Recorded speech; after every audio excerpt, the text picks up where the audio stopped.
ஆமென். Mark 7ஆம் அதிகாரத்தின் 34வது வசனத்தை நாம் வாசிக்கலாம். வானத்தை அண்ணாந்து பார்த்து பெருமூச்சு விட்டு எப்பத்தா என்றார், அதற்கு திறக்கப்படுவாயாக என்ற அர்த்தமா? எப்பத்தா என்றார், அதற்கு இன்றைக்கு சில காரியங்கள் திறக்கப்படுவதாக, இந்த 4ஆம் நாளிலே திறக்க வேண்டியது திறக்கப்படுவதாக. எல்லா கண்ணை மூடி வலது கரத்தை உயர்த்தி ஆமென். எப்பத்தா என்று இயேசு சொல்லி இருக்கிறார். இன்றைக்கு என் வாழ்க்கையில் திறக்கப்பட வேண்டிய காரியங்களை என் ஆண்டவர் திறக்க போகிறார். உன்னை தனியே அழைத்து கொண்டு வந்து உனக்கு ஆமென் உன்மேல் கைகளை வைத்து ஆமென் உன்மேல் விரலை வைத்து என் ஆண்டவர் பெருமூச்சு விட்டு வானத்தை அண்ணாந்து பார்த்து உனக்காக ஒரு வார்த்தை சொல்ல போகிறார். எப்பத்தா என்று சொல்லுகிறார். எப்பத்தா என்று சொல்லுகிறார். திறக்கப்படுவாயாக.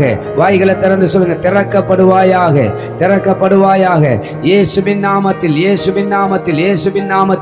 ஒரு திறப்பு உண்டாவதாக. நாம இன்னைக்கு ஆண்டவர் சொல்லுகிறார், வானத்தை அண்ணாந்து பார்த்து பெருமூச்சு விட்டு ஆமென். அன்றைக்கு ஊமையும் செவிடுமான இருந்த மனிதனை பார்த்து சொன்னது எப்பத்தா என்று சொன்னார்.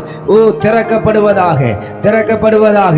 சில ஆசீர்வாதத்தின் ஊற்று கண்கள் திறக்கப்படுவதாக.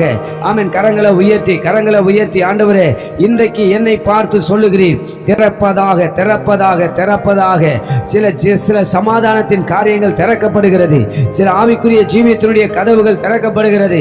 இயேசுவின் நாமத்தில் அநேக அற்புத அடையாளங்களை செய்த இயேசு கிறிஸ்து ஆச்சரியமான ஒரு திறப்பை இன்றைக்கு ராத்திரியிலே உண்டாக்குவாராக.